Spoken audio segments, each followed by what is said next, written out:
if you've been paying attention to the DCU, which I have, because I'm an enormous fan of DC, they've never really done a lot of these characters right in movies outside of Superman, I would say Batman, and then we certainly got a good Wonder Woman, I think, once. Some would say Aquaman, but that's not really Aquaman. That's just like Jason Momoa being called Aquaman. That's not really Arthur Curry. But we haven't gotten great interpretations of most of these characters. And now we're supposedly getting a Bane and Deathstroke team-up movie? Like, that was really fucking weird. One thing they've never gotten right is my favorite set of heroes in all of DC Comics, the Green Lantern Corps. We got the one Green Lantern movie out of Ryan Reynolds, who I really like, but I hated that movie. They got the parts with Oa right, and then everything else wrong. I couldn't believe it. Why did they think Hector Hammond was going to work in a freaking movie?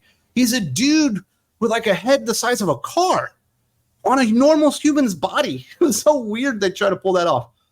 And there is one side out there, I believe it is Giant Freaking Robot, declaring Green Lanterns will make or break the DCU, because we are getting some Green Lantern stuff within the DCU itself. We're getting a Lantern show, and we're also getting a Green Lantern appearance in the Superman movie.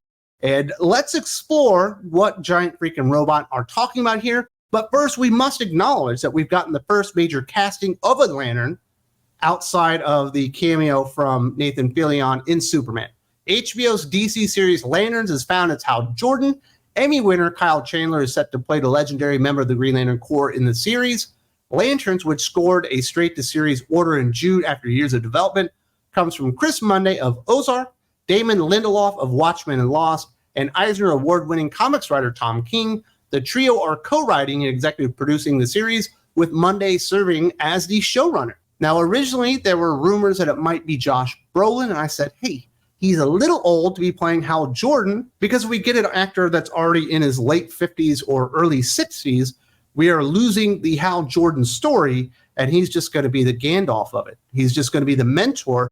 And not that you can't have a great mentor character, or that Hal Jordan wouldn't make a great mentor, but the best story to be told is the Hal Jordan story, who becomes the greatest Lantern of all times. Apparently, they have stuck to that typecasting, and we're getting Kyle Chandler. Wes, why are you hating on Kyle Chandler? I'm not hating on Kyle Chandler. I like Kyle Chandler. This is how old I am.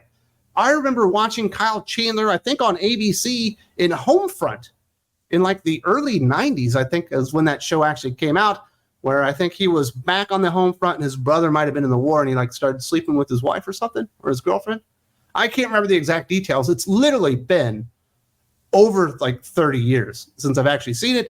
But I go way back with Kyle Chandler. I certainly like Friday Night Lights. I like a lot of the things that Kyle Chandler has done. I think he's a fantastic actor, and he certainly doesn't look like he's 59 years old.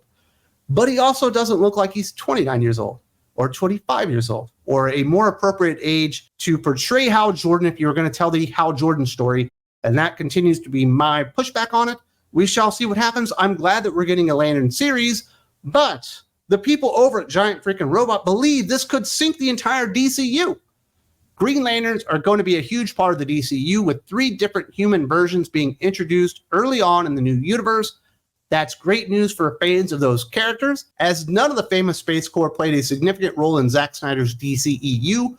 Superman will introduce the first of its Green Lanterns, Guy Gardner, to the DCU. That will be followed by the series Lanterns, which features Hal Jordan and John Stewart, the most popular versions of the character. That might be correct. It's really down to 3. It's Hal Jordan, John Stewart, and Kyle Rayner.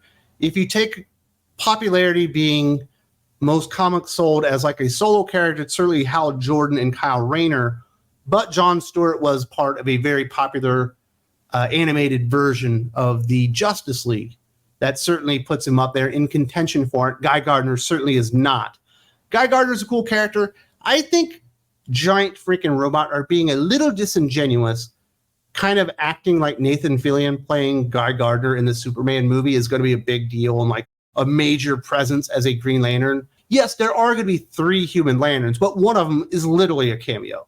Nathan Fillion is not going to be doing any heavy lifting in that Superman movie, and I imagine he will dissipate right into the background once he's made the 2 or 3 jokes that James Gunn has written for him, because that's what Nathan Fillion does in James Gunn movies. And let's be perfectly honest, there's no way Green Lantern can sink the DCU, because the DCU is going to be built on Superman and Batman. probably leading up to like a Justice League movie. If the Lantern show doesn't work on Max, you just cancel it. But if the Superman movie bombs in theaters, you might actually cancel the entire DCU. Like, there's a big difference between what the Lanterns can do as far as damage to the outlook of the DCU moving forward and what the movie Superman, written and directed by James Gunn, can do, considering he's also like the president of the DCU, along with that other guy, Safran. There we go. I remember the name. I didn't have to look it up. So I do think they're stretching quite a bit to say that the Green Lantern Corps could make or break the DCU. I think that's pretty ridiculous. The Green Lanterns receiving such a central role in the DCU is likely because of how underutilized they were in the last universe. This will help to set the new take on DC's heroes apart from Snyder's vision. However, it does make the relative absence of popular characters like Wonder Woman and The Flash even more evident. Putting so much importance on Green Lanterns puts the DCU at risk of alienating casual fans who only follow the movie versions of the characters. While the various comics and animated series have made characters like John Stewart beloved, they don't have an existing fandom in film to build on. Whoa, now we're talking fucking nonsense. That's some commie fucking gobbledygook right there coming from Giant Freaking Robot. Certainly there is a built-in fandom for Green Lantern that like movies. And certainly when you look at the totality of Warner Brothers animated vault of DC films, the Green Lantern ones are the fucking best. And they have an enormous audience. And that's probably why we're getting Nathan Fillion as a Green Lantern, because he is the one that normally voiced Hal Jordan in all those. So there is certainly an existing fandom. Now, as far as not having Wonder Woman and Flash, I agree with that. But I don't think that you remove Green Lantern for the expense of them. I think you get rid of Swamp Thing. I think you get rid of Supergirl. I think you get rid of the fucking Authority. And I think you establish the baseline most essential characters to the Justice League, which are Superman, Batman, Wonder Woman, Flash, Green Lantern, and Aquaman. But it has nothing to do with Green Lanterns. It's because James Gunn wants to do something really stupid and eccentric and not highlight the best fucking heroes that DC Comics have. And Green Lantern, as far as the sales and popularity go, it's like Batman right now, Superman, Flash, and then it would be like Green Lantern. And certainly Justice League would be in there probably above even the Flash. It would be right after Batman and Superman.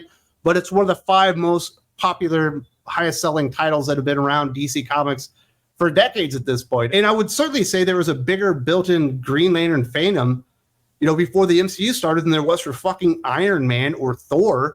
Certainly not Spider-Man or Hulk or some of these bigger characters out there. But Green Lantern is just as popular, if not more unpopular, than a lot of the foundational elements of the MCU itself. So I do think that's a ridiculously stupid take on their part, that there isn't a fandom out there. I do think it makes sense that you're saying, hey, why is there a Wonder Woman? We're getting Paradise Lost without Wonder Woman. We're not getting Flash, which is the 3rd most important solo character at DC. But we did have the Flash movie that James Gunn did go out there and champion with Ezra Miller that lost a whole lot of money, and Flash might be a little bit of a toxic character at this point because of all the shit that Ezra Miller did.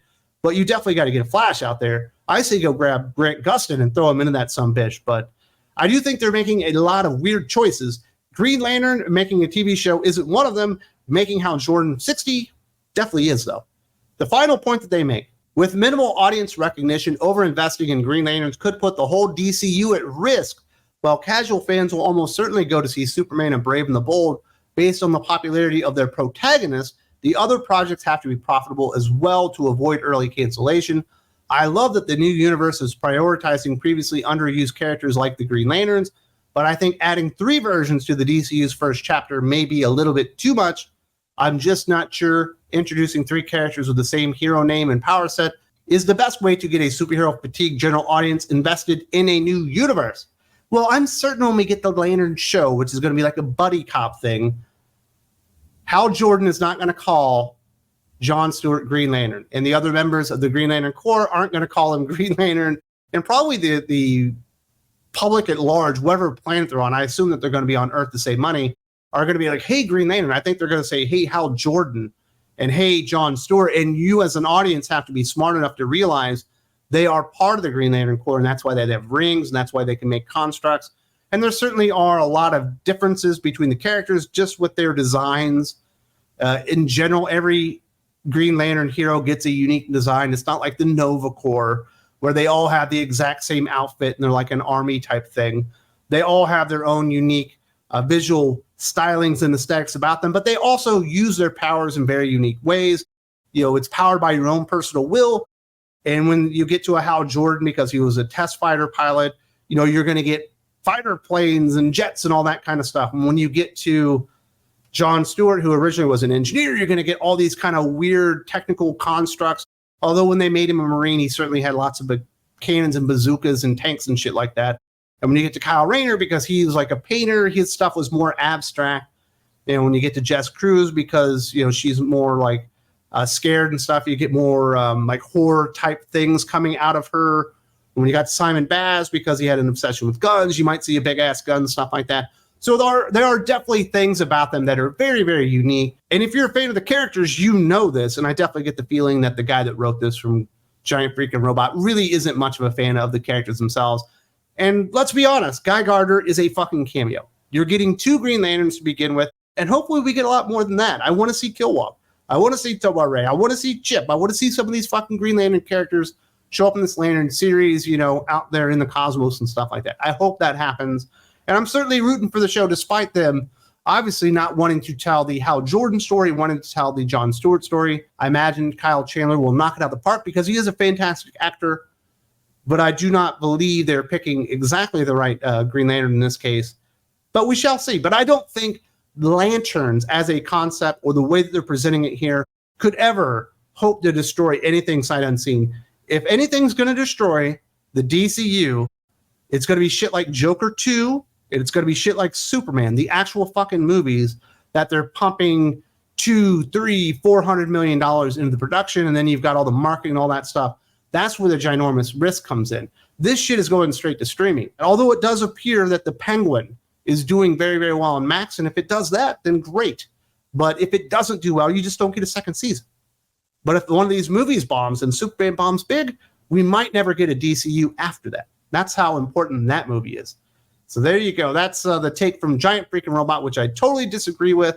Fun conversations there. I love Green Lantern. I'm hoping that they do it well, not only in the Superman movie, but obviously in the Lantern show as well. If you like what I'm doing here, talk about comic books, not just from a comic book perspective, but the television, media, movies, and all that kind of stuff, covering the gamut of all the geek sphere around comic books themselves, and you'd like to support me in what I'm doing here, there is a link in the video description to Think Critical Patreon. You go there, you find the tier that's right for you. You get lots of extra podcasts, extra videos, polls, stuff like that. Hope to see you there real soon.